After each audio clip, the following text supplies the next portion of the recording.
आईनी तरामी मंजूरी के बाद मरवत साहब बाहर आ रहे हैं। मरवत साहब, क्या चेहरे के कैसे थे उन अरकान के जिन्होंने आपके खिलाफ वोट दिया? जिन अरकान ने वोट नहीं दिया पार्टी के कमांड पे और हुकूमत की इमा पे वोट दिया, इन सब के हवाले से 2-3 वाज़ेह बातें कर दूं। हमारे 9 मेंबरान असम्बली को आज लाया गया था, 5 को पेश किया गया और 4 को रिजर्व में रखा गया था।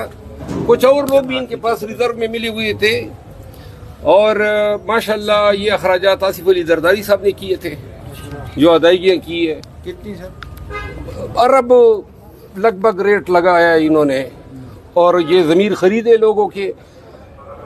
इन्होंने हर महीने को अप्रोच किया है और हमें ये बताते हुए दुख हो रहा है कि जो ज़मीर फरोश जो खान के नाम पे वोट लेके आज उनके साथ बैठे थे, तो मैंने और उमर अयूब खान ने उनकी तस्वीर लेने की कोशिश की। जब ये वोट के लिए खड़े हुए तो हाथों में कागज़ उठा के उन्होंने इस तरह रख लिए ताकि अपने चेहरे छुपा सके।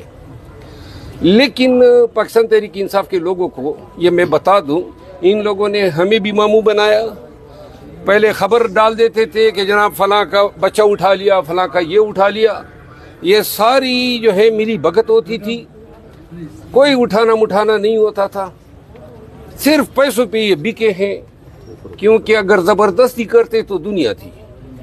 और इन लोगों ने ये उठाए जाने को जवाज़ बनाया है। और जो आज आईनी तरमीम हुई है, इसमें बैरिस्टर गौर साहब की तकरीर